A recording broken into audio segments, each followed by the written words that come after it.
आंब्याच्या बागेतला पहिला कोकणातला दिवस बहारदार होता. अप्रतिम, खूपच सुंदर अनुभव होता.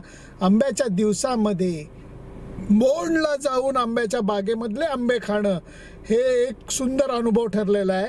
दुसरा दिवस कोकणातला जरा थोडासा वेगळा आहे. त्याचं कारण मी आता पावसला निघालेलो आहे.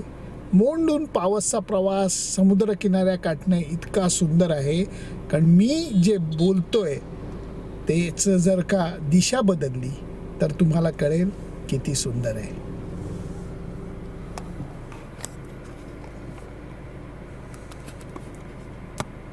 हे बघा, समुद्र किनारा दिसायला लागलाय, सुरूची बनं दिसायला लागलेत आणि आता इथनं छानपैकी ड्राईव्ह करून पावस आलंय. अगदी 10 किलोमीटर वरती पावस आलाय आणि आम्ही निघालेलो आहोत पावसला.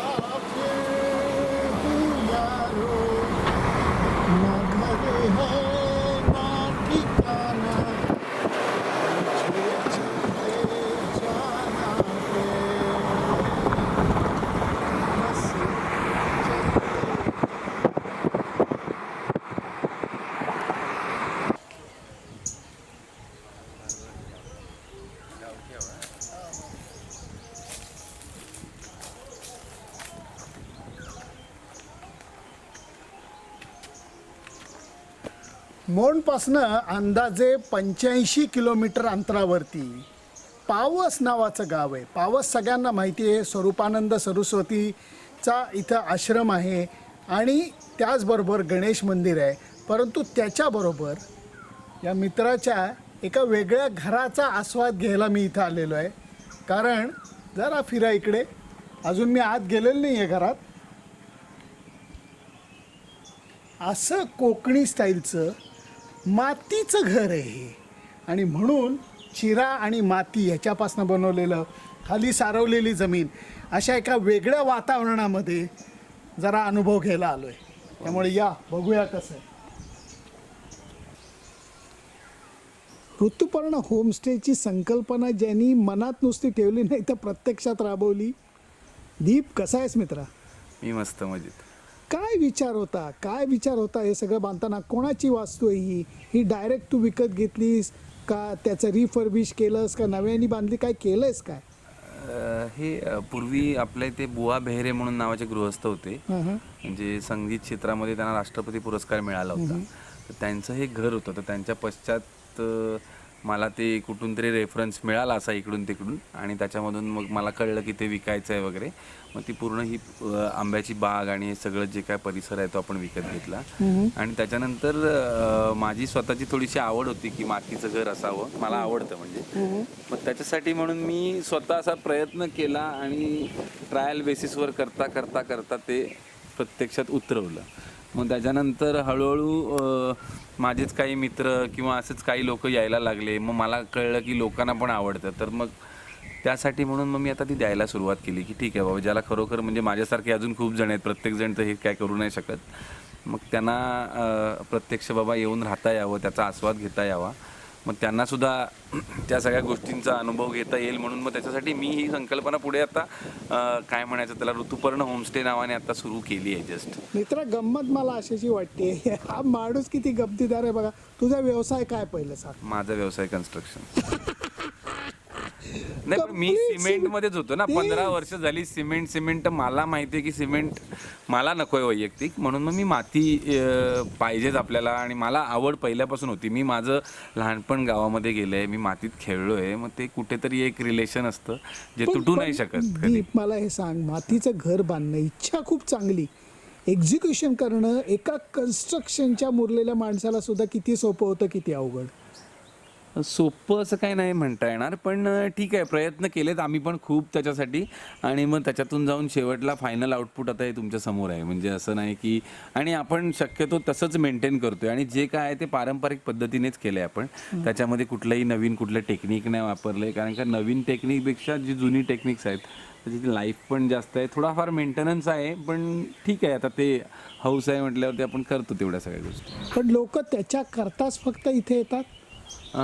बऱ्यापैकी तरी अशी खूप लोक असतात, म्हणजे आम्ही पण थोडासा विचार करतो की कोणाला काय कसं हवं आहे, पण ज्यांना आवड आहे तर अशी लोक येतात तर एन्जॉय करतात. बाकीच्यांचं काय, काही लोक नाराज होत असतील, पण माहीत नाही, अजूनपर्यंत तसा कुठला अनुभव नाही आहे, पण होऊ शकतात. पण ज्याला निसर्ग आवडतो, ज्याला खरोखर मातीच्या घराचा अनुभव घ्यायचा आहे, त्या लोकांसाठी तर तुम्ही सांगू शकता माझ्यापेक्षा जास्त चांगलं की जागा कशी आहे.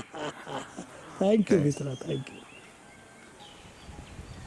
ऋतुपर्ण होमस्टेचं वैशिष्ट्य असं आहे की मागं मस्तपैकी आमराई आहे आणि या घराच्या परिसरामध्ये शेणाने सारवलेलं मस्त मस्त अंगण आहे.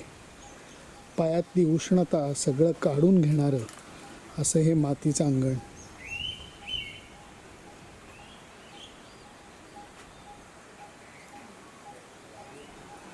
हे आहे पार तिथपर्यंत सुंदर.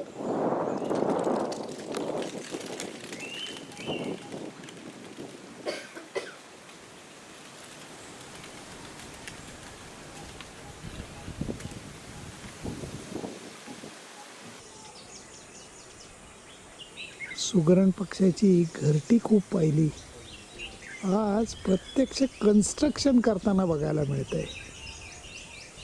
वाव.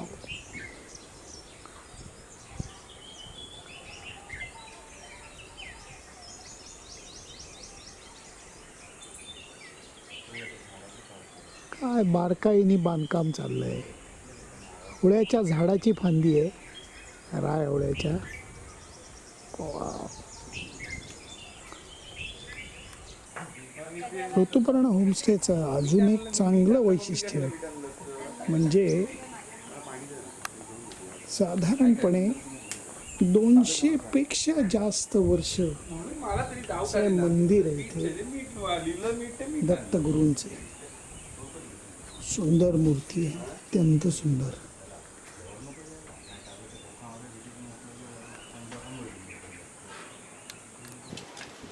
मातीचं घर याचा फीलच मस्त आहे. त्याचं कारण असं आहे की चिऱ्याची दगडं आणि या मातीमध्येच हे घर वसवण्यात आलेलं आहे.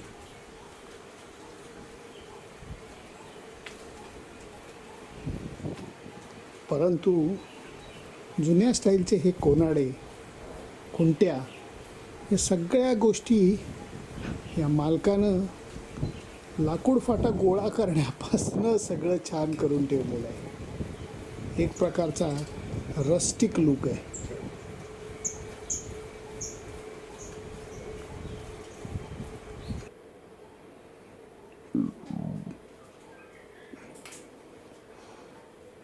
मातीच्या भिंतींमध्ये सुद्धा या अशा प्रकारच्या बाटल्यांच्या काचा लपवून एक छान फील देण्यात आलेला आहे.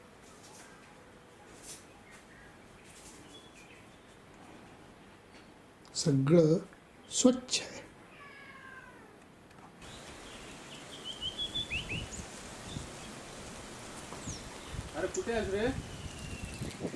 कोकणात आलं, फणस आलेले दिसले आणि ते खाल्लं नाही तर मजा कसली. म्हणून हे बघा, कुठला फणस आहे दादा हा? हा काफा फणस आहे. म्हणजे काय फरक असतो? हा ह्याच्यात फरक असा आहे की हा जर कापला तर आतून जे गरे त्याचे निघतात ते गरे एकदम कडक असतात. बर बर. आणि ह्याचा दुसरा प्रकार एक बारका असतो, हा. तो एकदम बिलबिला फणस असतो. बर बिलबिला बर बर. असं. खाली उतरा, मला तो फणस तयार आहे की नाही तुम्ही कसं ओळखलं? हा आता हा फणस तयार आहे की नाही बघा.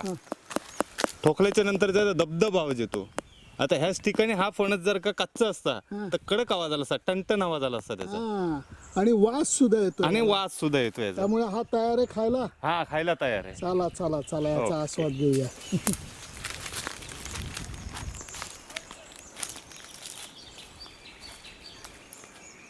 कापणार आहोत. हा हा. हा बघा आता कसा आहे तो.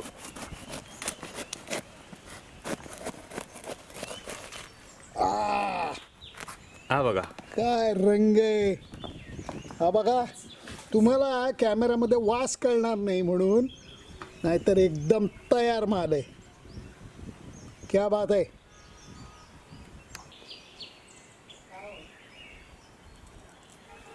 हा बघा, एकदम ह्याच्यापेक्षा ताजा असू शकत नाही. 1 मिनिटापूर्वी झाडावरनं काढला. खरा काप आहे हा, करकरीत. क्या बात आहे. तोड नाही, तोड नाही.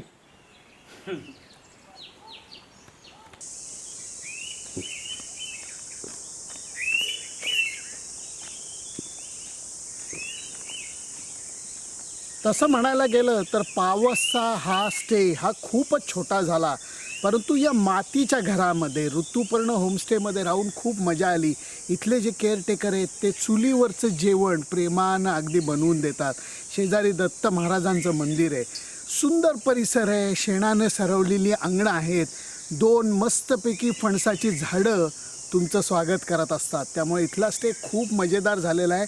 एक नक्की आहे, थंडीमध्ये किंवा पावसाळ्यामध्ये इथं परत यायला पाहिजे. म्हणजे खरी कोकणाची एक वेगळी मजा बघायला मिळेल. Bye bye.